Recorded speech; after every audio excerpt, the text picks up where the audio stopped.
taking, Minister, because you can't do it now, that a few weeks or months from now, you will present to the public a comprehensive strategy of how you want to read this problem of insolvency at the Technical University College. Having said that, allow me to make a passing remark, briefly, Speaker, that the government must do something so that you talk to parents that it is not a must that every child gets a university degree. The courses that were being offered by the Kenya Polytechnic that was converted were equally competitive in the job market. Thank you, Mr. Speaker. Honorable CS, you may now proceed to respond.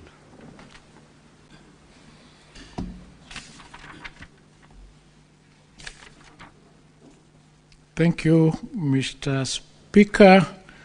To Professor Kamar's question, how much space we have in the mid-level colleges. Mr. Speaker, we are spaces available to almost 1 million in TVETs. This is because of the structure of the programs that are offered. As I indicated, we have modularized those programs, and so students can come in and out. And remember, when TVETs were formed, they were supposed to absorb the students who are not going to universities. Now, in 2025, we had a total of 375,000 students in TVETs, when the student admission to universities was at 22%, and universities had almost 800,000 students. So the pyramid was inverted. We had more students in universities than in TVETs, when we should be having more students in TVETs than universities. So we started a program of increasing the enrollment of these students, and we targeted even above 1 million. When we started in January this year, we've raised the enrollment from 375,000 to almost 700,000 as we speak. And they are all in college, and we do admissions in January, we do admissions in May, we do admissions ongoing every quarter. So there is enough space to admit the students in our institutions, both TVET and VTCs, those ones who do not go to universities. And to Senator Bonny Khalwale's recommendation, it is true that some of the courses, because even now universities have a TVET institution within them, so that we have students who go to a university but they go to the TVET in the university, meaning that these are now courses that we can agree that we need to absorb our students into those universities. And that goes to answer the question of, we have a number of our students or young people between the age of 18 and 35 who are neither in formal school or in formal employment. So they are the ones that are out here, which the TVETs is supposed to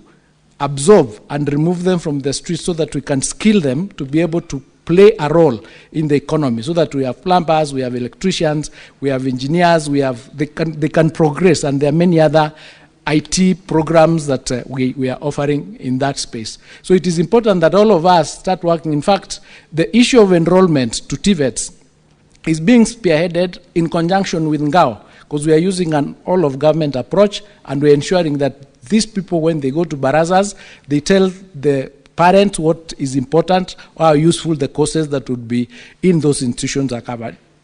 Apart from that, we have a lot of equipment in those institutions of TVET. So learning on hands-on learning is that much more effective.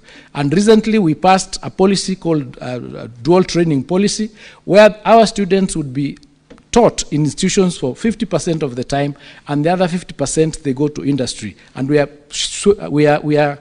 are signing collaboration agreements with industry in various places of the people doing textile, people doing any other industry, so that we can have our children, when they are learning, to learn hands-on. So there's something that we are doing in this space to ensure that we reduce the number of our students who are not skilled. Senator Eddie's question, is there a specific remedy to deal with?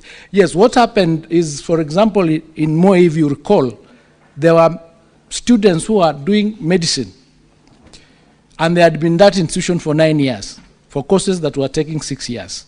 So they had lost 3 years in that university.